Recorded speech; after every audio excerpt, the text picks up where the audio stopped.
com dicas e notícias das mesclas culturais latino-americanas. Hoje temos o prazer de conversar com Vinícius Gilberti, que é professor e pesquisador, doutor em História pela USP e atua nas áreas de História do Brasil República, História do Livro e da Edição.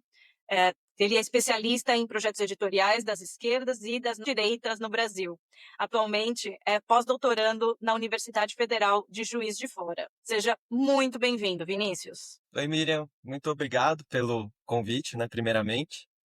É um prazer estar falando aqui com você, com os ouvintes do La Mescla, e espero que a gente tenha um papo muito proveitoso. Bom, como vocês já devem ter visto aqui no nome do episódio, a gente vai falar sobre Simão Bolívar, o libertador da América, e sobre o bolivarianismo, né? E todo esse legado que o Bolívar deixou aqui em off. A gente estava falando que os mortos continuam tendo domínio sobre os vivos, inclusive hoje em 2025, né? Então, para a gente começar, Vinícius, conta como que começou o seu interesse por história latino-americana. Eu sei que você, além de História do Livro, História do Brasil República, você tem experiência também com história latino-americana e, mais especificamente, como que é a sua trajetória para você chegar a esse ponto, fazer o pós-doutorado em História. Como é que você foi parar nisso? Então, Miriam, o meu interesse por história latino-americana começa com o meu encanto, desde muito jovem, com a Revolução Cubana e o processo de transformação social pelo qual passava a Venezuela ali no início dos anos 2000, com o governo do Hugo Chávez.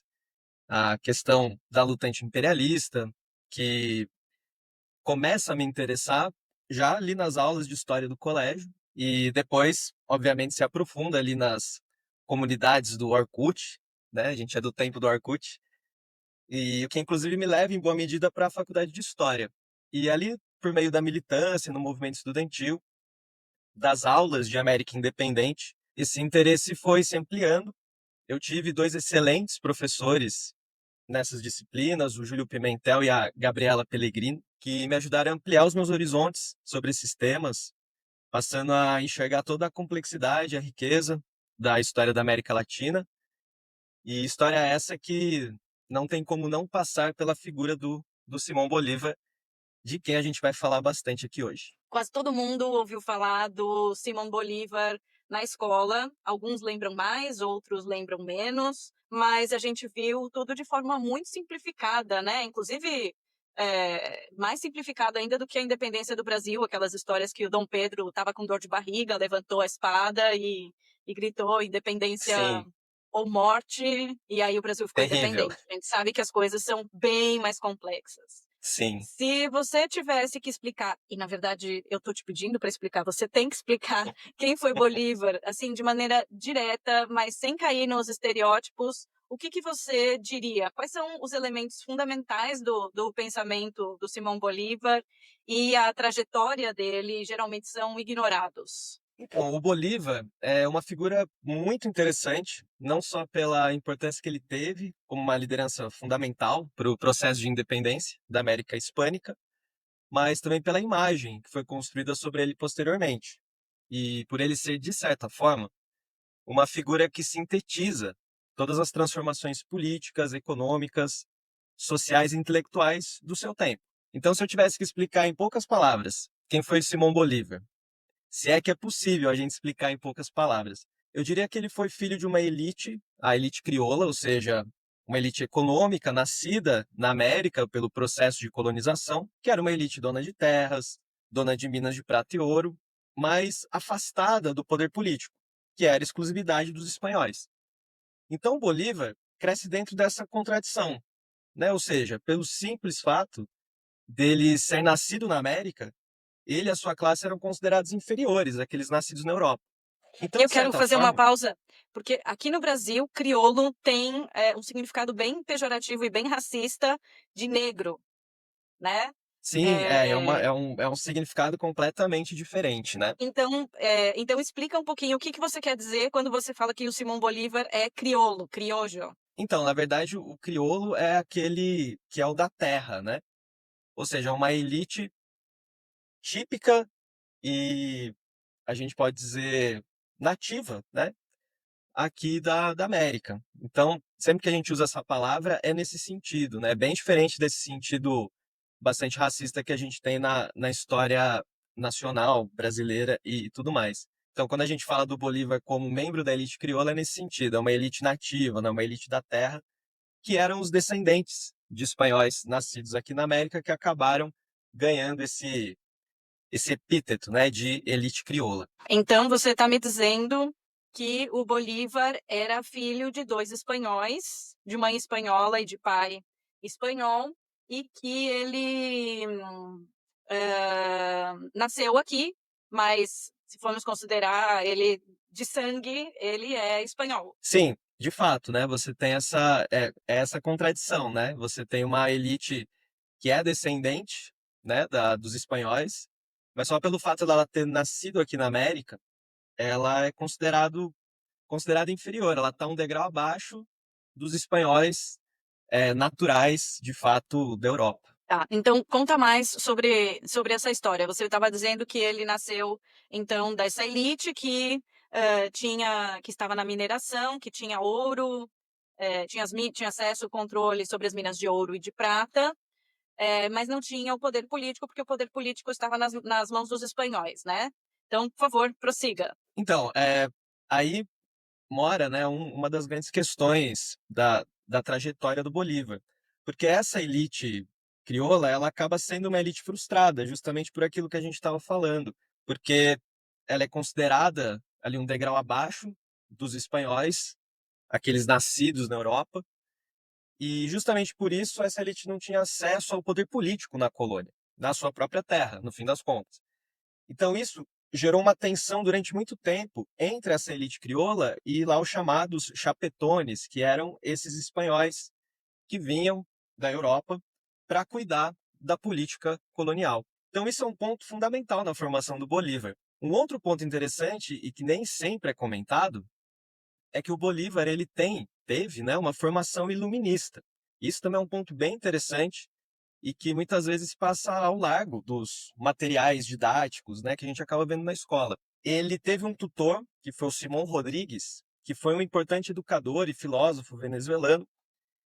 Então, o Bolívar é formado nesse espírito das luzes, que carrega ali uma ideia de contestação ao antigo regime, ao absolutismo, que tinha como um dos seus pilares o colonialismo.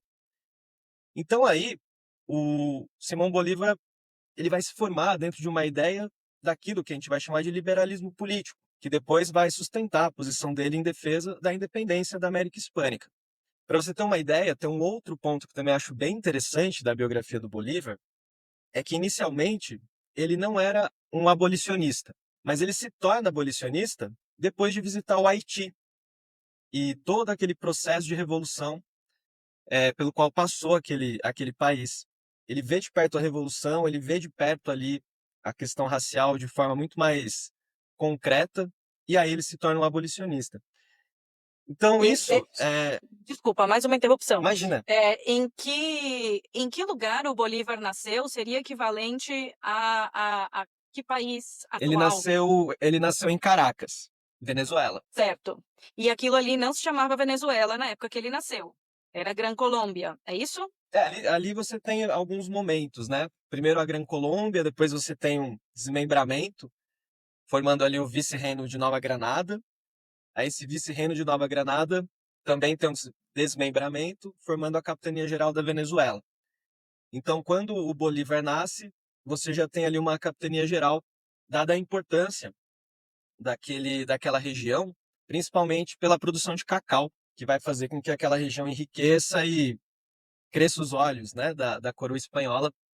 E esse Então, cacau competia com o nosso aqui do Brasil? esse cacau ele vai ser é, bem comercializado, principalmente com a própria Espanha, pensando naquela lógica do exclusivo colonial, né?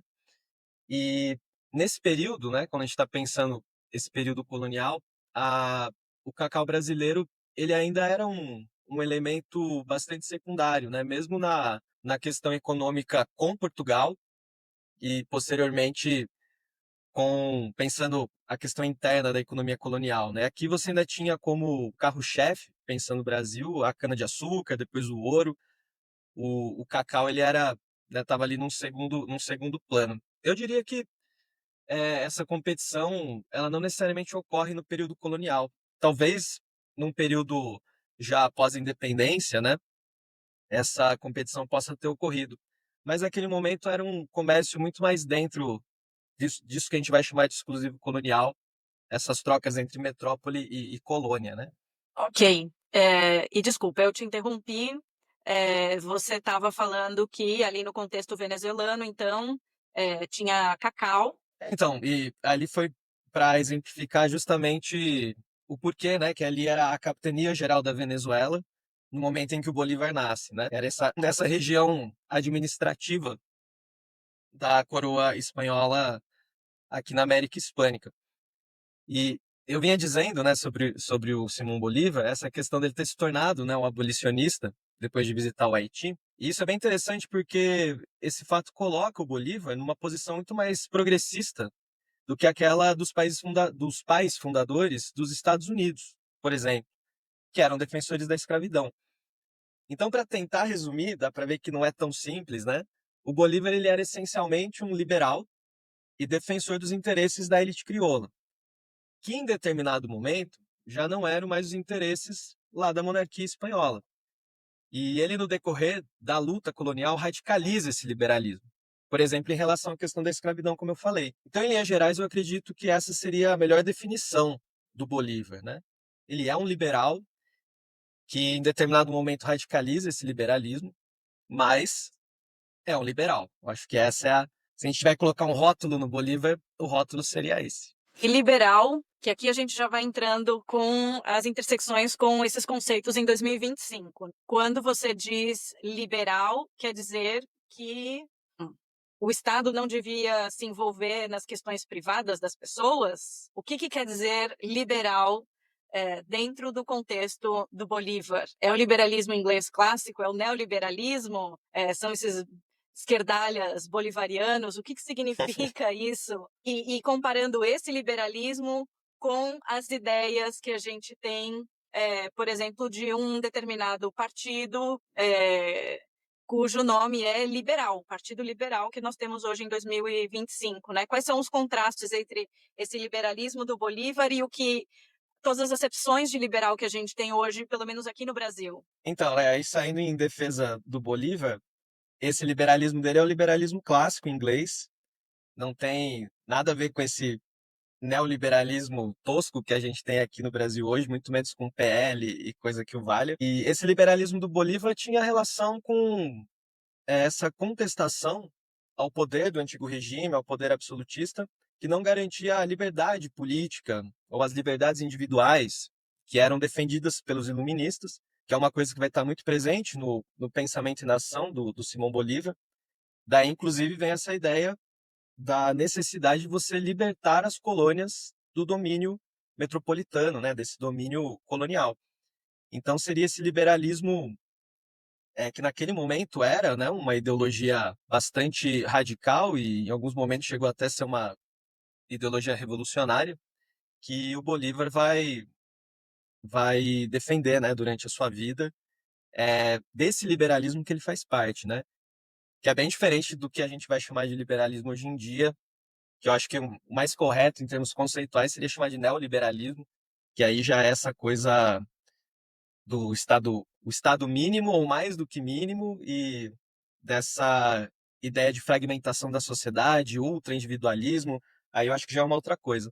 O Bolívar estava pensando ainda na questão das liberdades individuais contra a opressão de um poder absoluto, né? Uhum, uhum. O nome dele está estampado na Copa Libertadores da América, né? E é sempre interessante fazer essa intersecção com o futebol, porque para muita gente o futebol é uma boa forma de pegar esse gancho da história e da cultura, né? O que o Bolívar tem a ver com a Copa Libertadores da América? Ele é um desses Libertadores da América. O que ele fez para merecer esse título? E como é que isso foi parar no futebol, né? Então, essa é uma pergunta super interessante porque ajuda a gente a refletir sobre os usos do passado, feitos no presente, né? Como que a história, a memória são elementos que são fundamentais na luta política. Se a gente olhar para a política atualmente, isso fica assim escancarado, né? E o Bolívar ele vai parar, então, no nome da Copa Libertadores da América, justamente porque, como o nome já diz, ele foi um dos principais líderes da libertação da América Latina em relação à dominação europeia, à dominação das metrópoles. Então, quando a gente pensa na figura do Bolívar, como que ele vai se transformar então nesse grande Bolívar, nessa grande figura, nesse grande símbolo, que inclusive acaba rompendo, né, as barreiras da política e vai parar no futebol, por exemplo. Por quê, né? Porque o Bolívar. Então, quando a gente pensa nessa figura, tentando entender um pouquinho de forma cronológica para tentar facilitar, lá em 1815, no meio, né, das lutas pela libertação da América Hispânica, ele vai escrever um dos documentos mais importantes da história do nosso continente, que é uma carta que ele escreve lá na Jamaica. Ele estava exilado lá em Kingston, no meio então das lutas pela independência, tanto que essa carta ela ficou conhecida como Carta da Jamaica. E basicamente, o que que o Bolívar queria, né, com esse documento? Ele queria angariar apoio para a causa da independência que viesse de um país poderosíssimo no período que era a Inglaterra. Então a Inglaterra, que se dizia liberal, que se dizia, né, de certa forma, filha ali do iluminismo, a Inglaterra da Revolução Industrial, num primeiro momento ficou neutra na questão das lutas de independência. E isso não passou despercebido pelo Bolívar, obviamente. E esse documento que ele escreve era voltado justamente, ele escreve, né, para um comerciante inglês e ele queria angariar o apoio público, o apoio das pessoas, dos ingleses, e, consequentemente, ele queria que isso trouxesse o apoio do governo inglês para a causa da independência. Então, ali foi um ponto de inflexão na trajetória do Bolívar, dentro daquela chave que eu estava falando, da radicalização do liberalismo, né, que ele teve nesse momento. Esse documento ajuda muito a gente a entender por que o Bolívar se transforma no símbolo que ele para a América Latina, porque nesse documento, pela primeira vez, ele vai sistematizar de fato o que ele entendia por América independente. O que tinha que ser essa América independente para o Bolívar? Por exemplo, ali ele faz uma crítica contundente ao domínio colonial espanhol, com a exclusão da elite crioula das estruturas de poder. Lembra, né? Essa era uma questão para ele, era uma questão da Poxa, classe eu da qual ele fazia parte. também sou espanhol, também quero o meu pedaço de poder aí, pô, também tenho esse sangue azul, também quero o meu pedaço de poder, e o resto do pessoal que está aqui, sempre esteve aqui, não, deixa, eu quero poder para mim, né? Então, talvez, me corrija, por favor, talvez essa independência não tenha sido tão altruísta e boazinha, né? Sempre tem interesses. É uma elite de sangue espanhol falando, olha, eu nasci aqui, mas eu também tenho direito ao poder, eu também sou branco, né? Não sou que nem esse povo feio, sujo, que nasceu aqui. Faz Então, sentido? faz muito sentido, é aquilo que eu tava falando, né, desde o início. O Bolívar tem uma questão ali de classe muito evidente, né, no movimento de independência. E ele deixa isso muito claro nas coisas que ele escreve e nos posicionamentos que ele toma. Então, quando a gente pega essa chave da classe, ajuda muito a entender o que o Bolívar era, afinal de contas, e como que a gente deve encarar a figura dele como símbolo nos dias de hoje, né?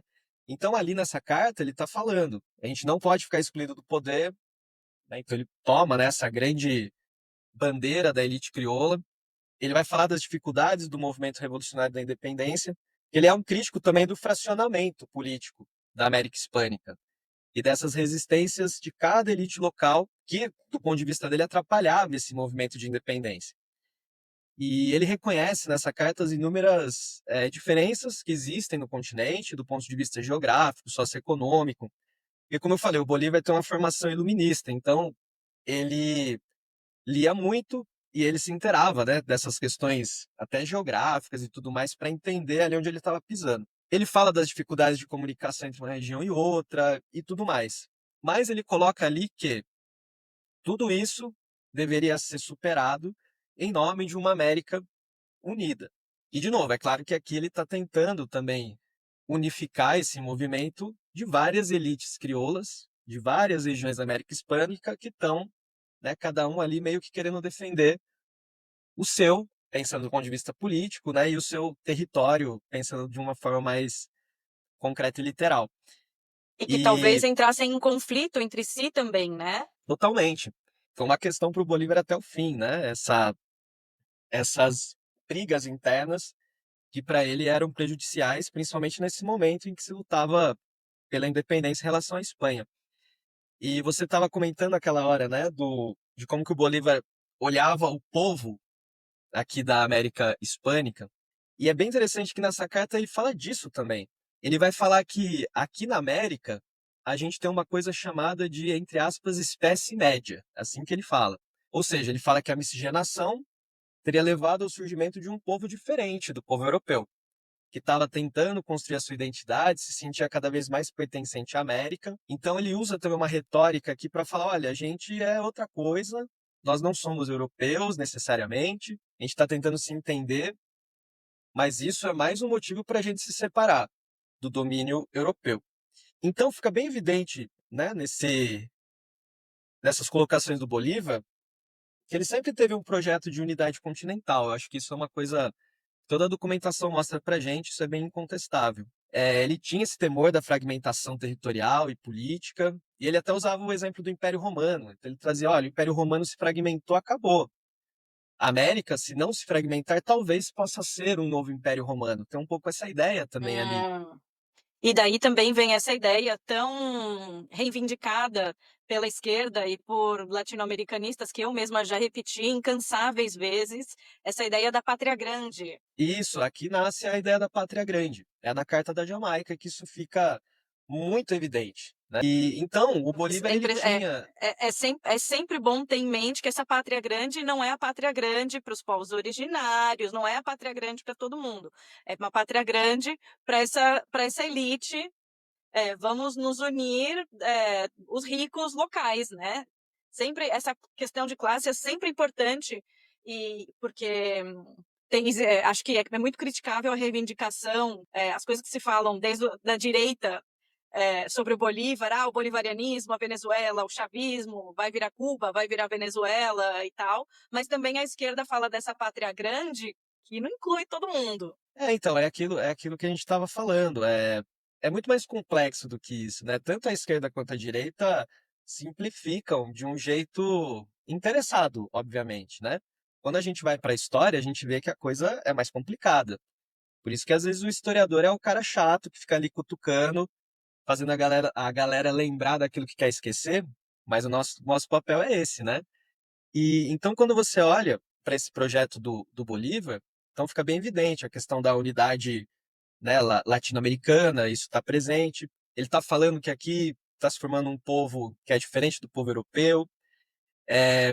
Ele, inclusive, quando a gente olha, né, para essa preocupação sobre a fragmentação, ele está tirando isso do Rousseau. O Rousseau falou muito isso. Essa coisa até do Império Romano, obviamente falando e pensando a França e a Europa, mas o Bolívar meio que pega essa ideia e traz aqui para a América Hispânica. E o Bolívar, no fim das contas, o que ele vai defender então? Beleza, unidade da América Hispânica e como que isso daqui vai funcionar?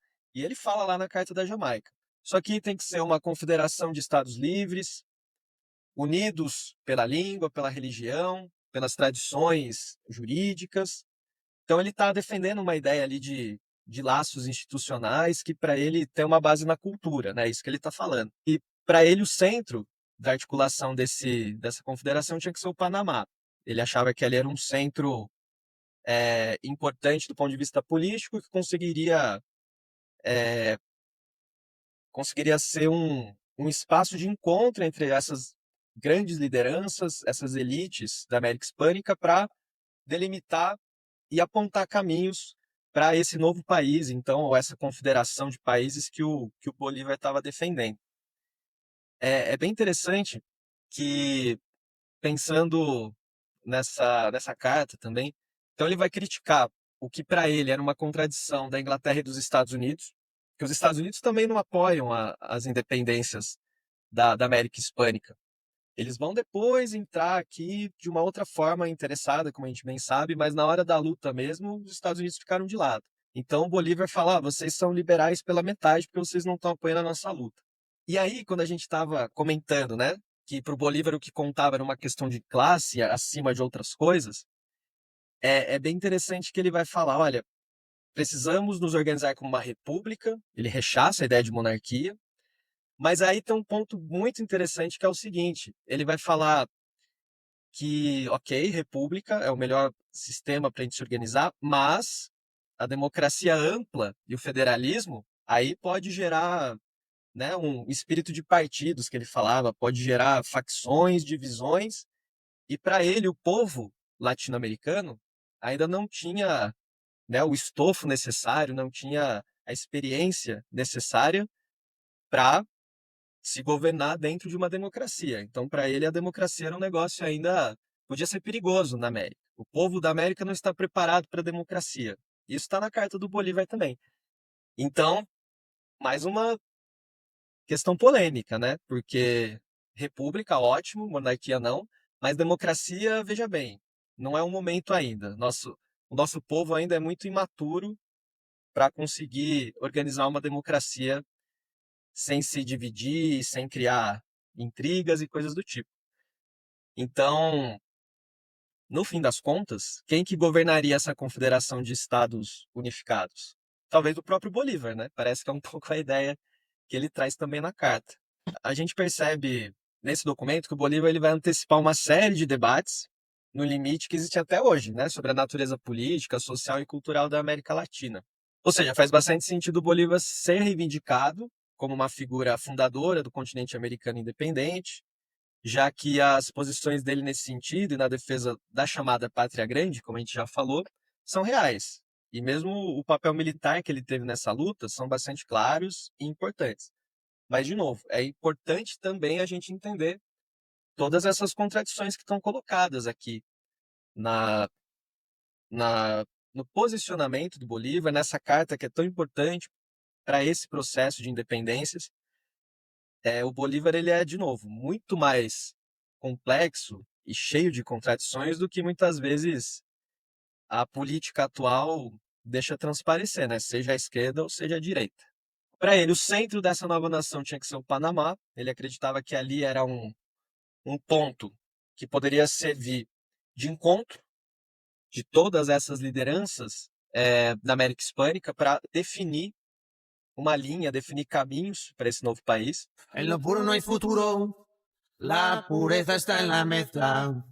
Como que estava o Panamá? Qual que era o contexto do Panamá? Ele era parte da Gran Colômbia, é isso? Isso, o Panamá fazia parte ali da Gran Colômbia, depois vice-reino de Nova Granada, que acaba sendo a mesma coisa, só muda a nomenclatura. Então, por isso que pro Bolívar ali acaba sendo meio que um ponto em comum, digamos assim, né? Um ponto favorável de encontro para essas lideranças que sairiam aqui do continente, iriam para o Panamá para se reunir e definir como as coisas funcionariam. Então, no fim das contas, a gente percebe que os modelos que o Bolívar está trazendo, pensando nessa nova configuração pós-independência, são modelos europeus ainda, acho que isso fica bastante evidente. E para o Bolívar, nessa carta, também era bem importante frisar o quanto ele estava insatisfeito com o fato da Inglaterra e dos Estados Unidos não apoiarem esses movimentos.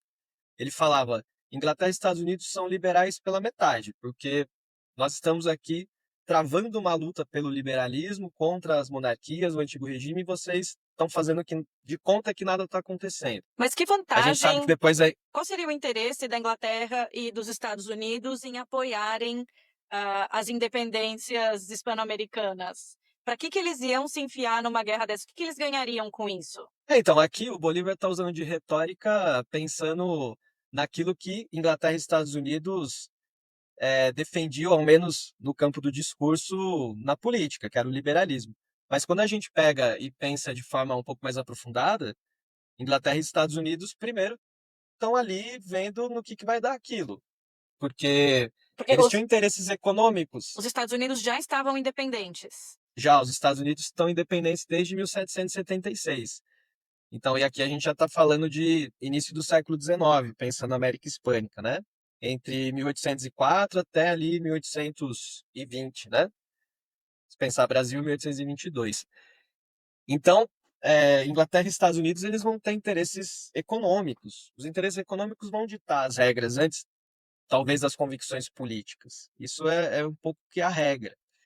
E isso estava incomodando o Bolívar naquele momento. Mas a gente sabe que vai chegar uma hora, quando a guerra de independência está para ser vencida, que a Espanha de fato está saindo de cena, a Inglaterra e os Estados Unidos vão entrar em cena para garantir seus interesses econômicos aqui nessa América independente e, em boa medida, apoiar o fracionamento, a fragmentação, ou seja, batendo de frente com o projeto que o Bolívar defendia. Mas pensando, né, nesse projeto que o Bolívar defende, para essa confederação de estados independentes, como ele defendia, ele vai falar: bom, precisamos nos organizar então nessa confederação de estados livres como república. Então ele rechaça a monarquia. Para ele, a monarquia é a cara do atraso, a república é a melhor forma de se organizar um novo país, né, do ponto de vista iluminista, progressista. Porém, o Bolívar faz uma ressalva quanto à democracia. E aqui é um ponto também interessante da carta dele. Ele fala: república é necessário, mas a democracia pode ser perigosa nesse primeiro momento, porque o povo latino-americano ainda não está preparado, ele é muito imaturo para conseguir construir uma democracia minimamente sólida. Isso pode gerar facções, pode gerar o que ele chamava de espírito de partidos, ou seja, acabar com a unidade e ser prejudicial para essa América independente. E aí, olha só, Então, ele era a melhor pessoa para governar essa galera toda? Porque essa galera não está madura e quem vai governar direito é ele? É isso? então, a gente pode tirar essa conclusão, porque no fim das contas, o que ele estava defendendo aqui, né, ele falava: não, precisamos ser uma grande confederação de Estados livres com um governo centralizado e, ao mesmo tempo, falando isso sobre a democracia, os perigos da democracia numa nação tão nova e tão jovem. Então a gente pode pensar que quem que vai cuidar de tudo isso é o próprio Bolívar. A gente pode tirar essa conclusão. Eu acho plenamente possível, inclusive lendo a Carta da Jamaica. Ele vai falar isso com todas as letras? Não vai, até porque isso provavelmente geraria mais dor de cabeça para ele e oposições do que qualquer outra coisa. Mas fica nas entrelinhas ali. Se não tem democracia, é república, como que esse negócio vai funcionar? Ele fala: não, governo centralizado, forte, para manter as coisas funcionando. E se ele era o líder da coisa toda, provavelmente ele está pensando nele mesmo. E então, assim, para fechar sobre a carta, a gente percebe nesse documento que o Bolívar ele vai antecipar uma série de debates que, no limite, existem até hoje sobre a natureza política, social e cultural na América Latina. Ou seja, faz bastante sentido que ele seja reivindicado como uma figura fundadora do continente americano, independente, já que as posições dele nesse sentido, como na defesa da chamada Pátria Grande, que a gente já comentou, são reais. E mesmo o papel militar que ele teve nessa luta são bastante claros e importantes. Mas o que a gente precisa entender? As contradições. A gente precisa entender que não existe o Bolívar herói plano, né? Como muitas vezes ele acaba sendo colocado, no caso da esquerda reivindicado, no caso da direita criticado. Tudo isso é muito simplório, né? Seja por bem ou por mal. A coisa é muito mais complexa.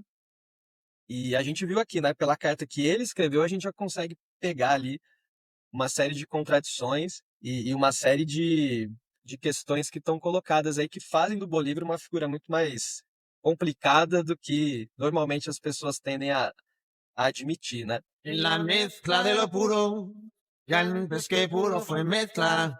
E, tem vários países que têm bandeiras muito similares, justamente porque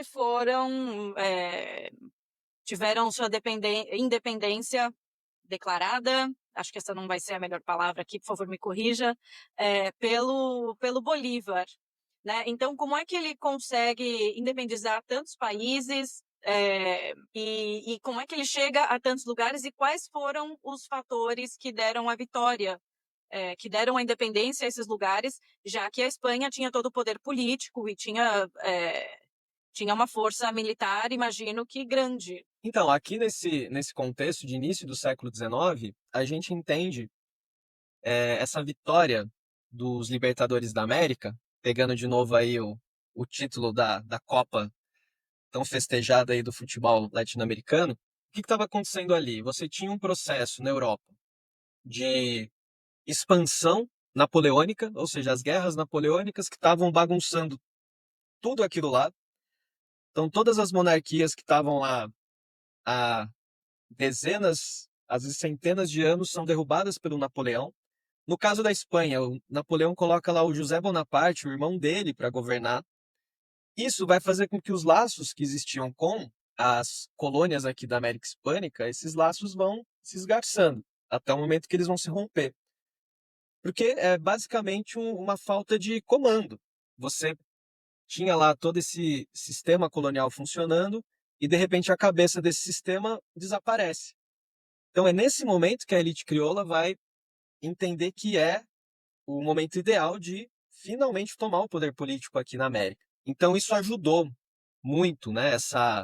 Essas guerras napoleônicas, elas estão intimamente ligadas às independências desses países, porque essa falta de coordenação faz com que os exércitos espanhóis que estavam por aqui, eles fiquem bastante fragilizados, né? Que eles acabam ficando sem muita direção tática e estratégica para combater os exércitos da independência, ou exércitos revolucionários, a gente também pode chamar assim. E aqui a gente pode frisar duas figuras. O Bolívar, de quem a gente está falando já desde o início, mas o San Martín, que era também uma figura importante, nascido na Argentina. O San Martín forma um exército que ficou conhecido como Exército dos Andes, que vai ser o responsável pela independência de toda essa parte sul aqui da América do Sul, no caso. Então a gente pode pensar na Argentina, no Chile, na Bolívia. E o Simão Bolívar, por sua vez, forma também um exército ali na Gran Colômbia, que vai ser o responsável pela independência da Venezuela, da Colômbia, do Panamá. E esses dois exércitos, eles vão se encontrar e tornar o Peru independente. Aqui, inclusive, já começa ali as disputas, né, para saber como seria essa América independente depois desse processo. Porque o San Martín, ele é muito próximo dos ingleses. Aqui os ingleses já estão entrando na jogada, já estão querendo garantir os seus interesses nessa América que agora se via livre da Espanha. E o Bolívar se incomodava muito com essa presença da Inglaterra, ainda que ele tenha pedido lá na Carta da Jamaica o apoio inglês, mas ele queria o apoio inglês para eles, no sentido militar, principalmente, mas ele não queria ingerência política da Inglaterra. Até porque, de novo, né, provavelmente o Bolívar queria ele ser o único gerente político dessa coisa toda. Um pouco Mas, no fim das ingênuo, contas, então, um pouco ingênuo, um pouco pois ingênuo, me é isso, parece. né? No fim das contas, o jogo é jogado, né? A Inglaterra tem os seus interesses, era a grande potência militar e econômica da época. De fato, parece bastante ingênuo achar que os ingleses se envolveriam aqui de alguma forma nessas lutas de graça. Nunca é de graça. A Inglaterra sabia bem o que estava procurando, tanto que incentivou a fragmentação depois, né, nessa formação dos países da América Hispânica, naquela lógica do dividir para governar. Isso é bem evidente. Nem para a Inglaterra era interessante uma grande nação surgindo aqui no continente, uma nação com potencial para se transformar em algum momento numa potência econômica, e para os Estados Unidos muito menos, né? Os Estados Unidos, desde o início ali da sua formação enquanto país, e isso vai ficando cada vez mais forte, principalmente nesse século XIX, eles são a grande nação da América. Tanto que até hoje eles se auto-intitulam a América. Estados Então, Unidos para da eles também. América. Exato. E para eles também não era interessante que surgisse um outro grande país. Então, eles também trabalham para essa fragmentação. Então, é isso. São todos esses fatores que explicam essa derrocada desse Império Espanhol e a vitória dos exércitos revolucionários comandados pelo Bolívar e pelo San Martín. Uhum. Então, para a gente entender esse processo aqui na América, é sempre importante fazer esse link com o que estava acontecendo na Europa também. E vamos dar um salto, fazer uma viagem no tempo e chegar, aterrissar no Hugo Chávez. Onde se tem toda essa questão de classe do Bolívar, da onde Hugo Chávez e boa parte da esquerda, só para não generalizar completamente, reivindicam esse bolivarianismo. O que é esse bolivarianismo e como é que ele se transforma, né? Porque com todo esse classismo do Bolívar, isso não bate muito com os valores da esquerda, né? Como é que a esquerda está conseguindo conciliar isso e reivindicar o Bolívar? Então, ó, você vê que interessante, né? Quando a gente olha para a Venezuela, ali é um lugar por excelência em que esses usos do passado em relação ao Bolívar vão se dar de forma mais quente. Isso já há várias décadas. Justamente porque, como você falou, a esquerda chavista reivindica essa figura do Bolívar, mas o mais interessante é que a direita venezuelana reivindica o Bolívar também. Aí a coisa fica mais complicada e maluca ainda. Aí como que a gente vai entender isso? A direita reivindica o Bolívar no sentido que foi feito lá no século XIX, quando a Venezuela se consolida como país, que é um Bolívar pacificador, unificador da pátria, apaziguador de conflitos e de diferenças. Quando você vai para a esquerda chavista, qual que é o Bolívar reivindicado ali? É o Bolívar combativo, popular, anti-imperialista. E de fato se constrói essa ideia de um Bolívar popular, porque nos exércitos revolucionários você tinha ali indígenas, negros libertos, então tem ali uma brecha para tentar construir esse Bolívar popular, que é o que a esquerda chavista acaba fazendo. Mas, gente, colocar E colocar indígenas e negros libertos de bucha de canhão ali no fronte, aí é fácil. então, mas aí para você ver como que muitas vezes a história ela é usada ao seu bel prazer, dependendo do seu projeto político. Então isso está muito presente ali na Venezuela. Em algum grau, tanto a direita quanto a esquerda chavista tem alguma razão nessa reivindicação que eles fazem. Mas quando a gente vai olhar para a história, é óbvio que a gente vai encontrar as contradições.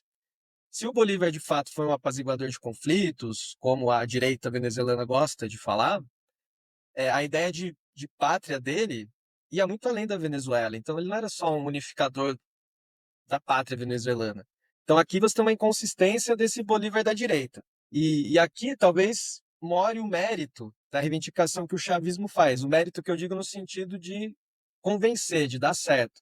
Que é isso, o Bolívar ele tinha essa ideia da pátria grande, ele tinha um posicionamento anti-imperialista em defesa do continente americano, né, quando ele bate de frente com Inglaterra e Estados Unidos. Mas aí chamar o Bolívar de liderança popular, aí é uma forçada de barra.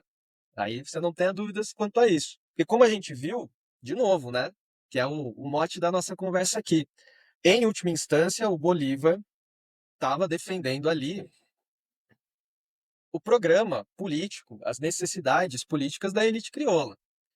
Então, quando a gente olha para essa reivindicação que o chavismo faz, e essa figura que eles constroem de um Bolívar popular, isso beira o anacronismo quando? Quando Hugo Chávez vai criar aquele conceito bem curioso de socialismo bolivariano. Porque, por que eu falo que é um anacronismo? Porque o socialismo, de fato, só surge depois que o Bolívar já morreu. Então, você querer colar no Bolívar qualquer ideia referente a socialismo é muita forçação de barra. Não, e além de É só com muita anacronismo, retórica, né? não, e além de anacronismo, é um cara que não era a favor, pelo que você está me contando, se eu estou entendendo direito, era um cara classista. Ele não estava a favor de todo mundo ter acesso ao poder, né? O povo não está pronto para ter esse poder. Né? Além de anacronismo, é um malabarismo ideológico gigantesco. Exatamente. É isso que eu tava falando. Você depende de muita retórica para convencer Nossa. que isso é possível em algum nível, né? E aí, Porque se você pensar, por favor, continua. não, se você pensar que o Bolívar ele morre ali em 1810 30, você pensa que o socialismo pega de vez na Europa como um movimento relevante só a partir de 1848. Então, sabe, nada se conecta com nada aqui. Então, no fim das contas, como eu falei, se trata de usos do passado, né? As forças políticas se apropriam da história partindo daquilo que interessa para elas. Então, a figura histórica está ali, eles vão tentar encaixar no programa político que eles defendem, né? E isso é bem evidente no caso do Bolívar e da política na Venezuela. E agora, depois desse malabarismo ideológico feito pelo Chaves, há um novo malabarismo ideológico de uma direita delirante brasileira e estadunidense. Eu acho que a gente pode afirmar assim, como é que fica essa ideia do bolivarianismo, que aí vem junto com o Foro de São Paulo e vai para Cuba, como é esse bolivarianismo criticado por essa extrema direita que eu gosto de chamar de direita delirante, porque é delírio, realmente é um delírio, né? Então, como é que esse bololô ideológico cai na direita? Como é que fica esse Bolívar da direita delirante? Então, de novo, esses usos do passado, eles podem chegar a lugares completamente absurdos. Quando a gente volta e enxerga as coisas pelo ponto de vista histórico. Você falou muito bem, é um delírio.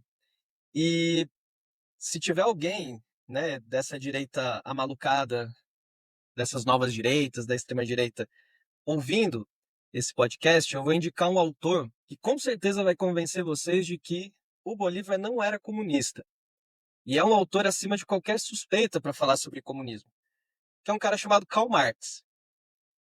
O Karl Marx, ele tem um texto em que ele só fala do Simão Bolívar.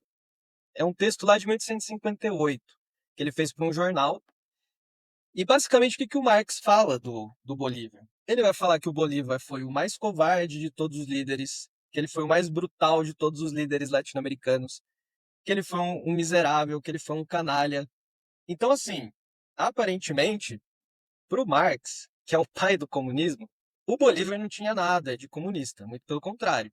O Marx ele já está fazendo uma crítica aqui, justamente olhando a questão de classe. Para ele, o Bolívar, enfim, se teve vitórias militares foi fruto do acaso, ou porque ele articulou traições a outras figuras, ou por golpes que ele tentou dar. Então, assim, o Marx ele achincalha o Bolívar no texto que ele escreve, né, sobre ele. É só esse texto sobre o Bolívar, mas ali ele já deixa bem evidente, claro, o que ele achava do, entre aspas, libertador da América. Para ele, o Bolívar não passa de um caudilho, né, naquilo que para o Marx era um espaço pré-capitalista, naquele momento que era a América Latina, que para ele só poderia produzir mesmo líderes caudilescos e autoritários. E aqui também tem um preconceito do Marx, porque o Marx também é europeu É e europeu ele e também está... nunca deve ter pisado aqui, né? Nunca deve ter pisado aqui. Exatamente. Mas a minha pergunta era, qual é, para essa direita delirante, o que é esse bolivarianismo? O que eles estão criticando? Porque se o Chávez conseguiu, de alguma forma, falar de socialismo bolivariano, conseguiu fazer essa também outro delírio, né? Qual que é exatamente o delírio da extrema-direita brasileira e acho que estadunidense também? Né, no caso dessas novas direitas, eles estão pegando o fato do Chaves ter trazido à baila o conceito, a palavra, a ideia de socialismo. Como ele falava de socialismo e falava de Bolívar, o que essa galera fez? Ligou as duas coisas e falou: então, bolivarianismo é socialismo. E quando eles estão pensando em socialismo, eles estão pensando no que para eles seria ali o socialismo do século XX, o socialismo de modelo soviético, ou no caso do que eles mais gostam, né, de usar como espantalho, o socialismo cubano.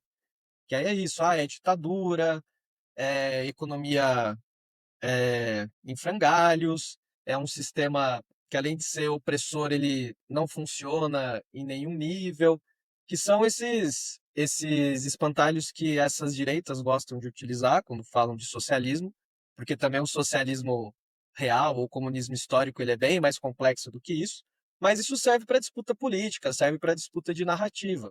Na Então verdade, é uma coisa bem. na verdade, é um anticomunismo, um antichavismo que já distorceu a distorção da distorção da distorção é empilhado, assim. Ah, que delícia, que delícia. É, exatamente, é isso. Você resumiu perfeitamente. Já é a distorção da distorção, que é aquilo, é o uso do passado. Você pega ele e faz o que você quiser com ele, que é o que acontece hoje em dia. E aí a gente acaba caindo nessas discussões do ponto de vista conceitual histórico sem pé nem cabeça, Sim. porque as pessoas estão discutindo coisas que nem existiram ou fazem sentido do ponto de vista histórico, né? E o que o Bolívar sabia sobre o Brasil? Ele veio para cá alguma vez? Ele chegou a saber de algum processo de independência nosso? É, houve interações Brasil-Bolívar em algum momento? Ou é um fenômeno, sobretudo, do norte da América do Sul? Então, aí a gente vem para essa questão também da história da formação da América Latina, que parece que você tem duas histórias acontecendo meio que em paralelo, né? Em boa medida, elas estão em paralelo, porque de um lado são colônias da Espanha, do outro lado é a colônia portuguesa. Então, parece que você tem ali entidades políticas que dividem o mesmo espaço, o mesmo continente, mas cada um meio que vai para o seu lado, pensando na questão política, na questão da língua, na questão cultural.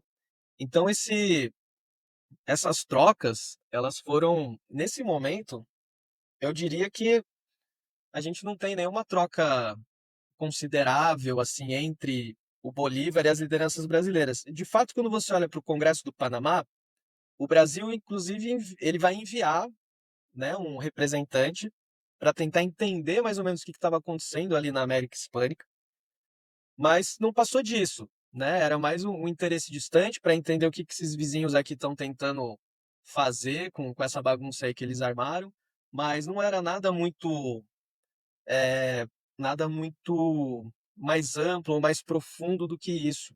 Que Era eu uma fiquei pensando, relação bastante distante, né? se o Bolívar soube da Revolução no Haiti, ele poderia ter se inteirado de algo sobre o Brasil, não sei, mas aí também me ocorre que o Brasil estava muito ocupado pela costa, pelo litoral e muito mais ao sul, né? E tem uma questão até de concepção política, que é o fato do Brasil ser uma monarquia. Então, o Bolívar, dentro das concepções liberais e iluministas que ele tinha, ele já via com receio, né? Qualquer país que tivesse esse modelo político de governança. Então, isso também gerava esse distanciamento do Brasil em relação a esse movimento que o Bolívar liderou, né? Mas o Bolívar parece que não teve esse ímpeto, por exemplo, do Che Guevara, de, bom, já fiz a minha revolução aqui, agora vou viajar pelo mundo para levar a minha revolução para outros lugares. Se tem monarquia, é para lá que eu tenho que ir. Parece que, assim, pelo que você está me contando, esse não foi um ímpeto do Bolívar, é isso? Não foi, né? E por que que não foi? A gente pode entender de novo voltando pro mote da nossa conversa, que é a questão de classe. Qual que era a grande questão da elite crioula?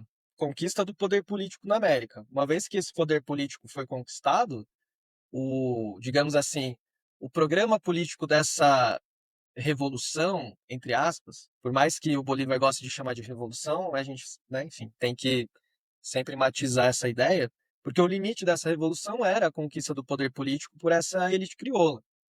Uma vez cumprida essa missão, não fazia muito sentido, né, você ir além disso. Até porque, aqui também pensando nessa ideia crioula do Bolívar, né, do poder político e tudo mais, não me parece que o Bolívar tenha concebido essas ideias que ele desenvolveu de forma muito internacionalista, pensando para além daquela região ali da América Hispânica na qual ele tinha influência. Então, no fim das contas, é isso, né? A nossa grande missão era tirar a Espanha da jogada e conquistar o poder político para a nossa classe. Feito isso, nossa tarefa está Feita, cumprida e terminada. É isso. feita. Señores, Olá, pessoal. Aqui é a Miriam Soares. Vamos fazer uma pequena pausa neste episódio para contar para você que agora a gente tem um programa de apoio no Apoia-se. Com a sua ajuda, eu vou conseguir melhorar nossa estrutura, investir em microfones melhores, garantir uma edição ainda mais caprichada. Afinal, como sempre dizemos, em lo puro não há futuro. E quem apoia também entra numa lista exclusiva de WhatsApp, onde a gente compartilha notícias e novidades culturais da América Latina. Quer entrar nessa mistura com a gente?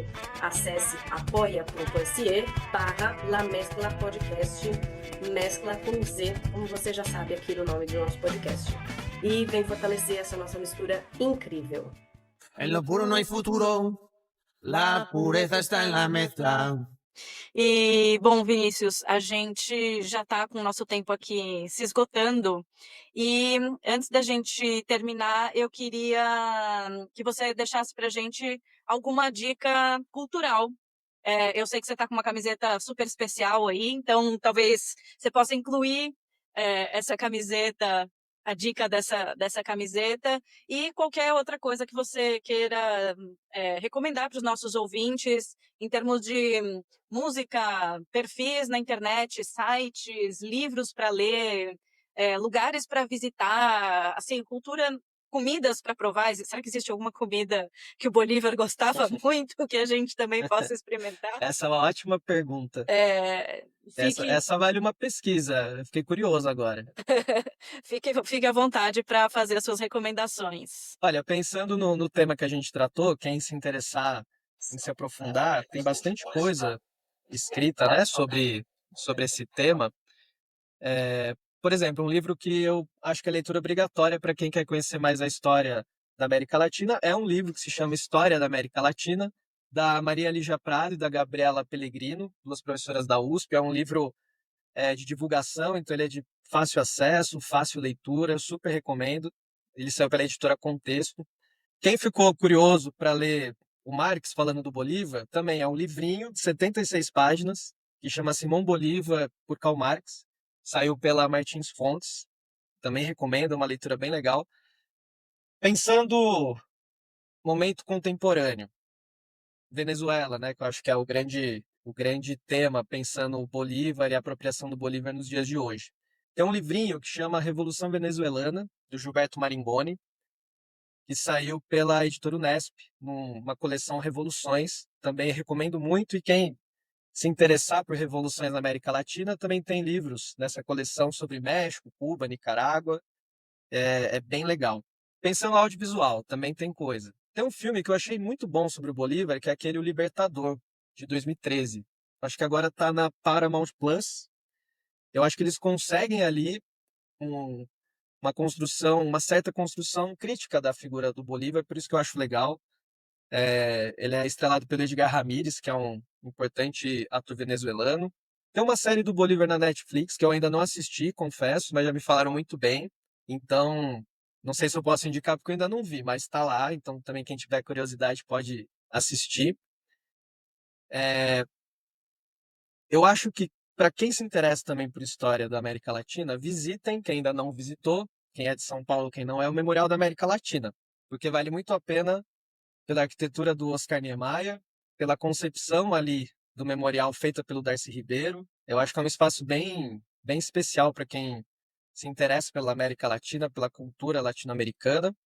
Se forem visitar o E memorial, levem protetor solar, levem chapéu e isso, muita importante. água, porque o Niemeyer gostava demais de concreto e esqueceu de botar sombra e árvore naquele lugar. Se tiver calor, é puxado. Levem água, chapéu e protetor solar, viu? É muito legal, visitem Isso. com chapéu, água e protetor.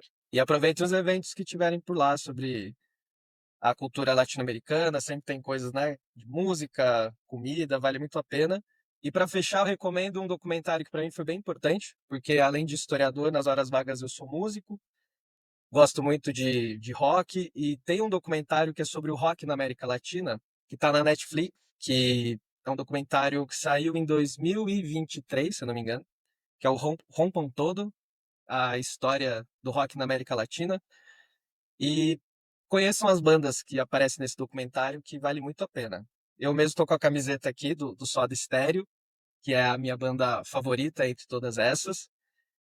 E, enfim, Acho que as minhas dicas culturais são essas e espero que as pessoas gostem, conheçam, porque vale muito a pena. Tá ótimo. Super obrigada pelo seu tempo, Vinícius, pela sua disponibilidade. Você será chamado de volta para falar de San Martín, de Che Guevara e de todos esses que sempre de Fidel.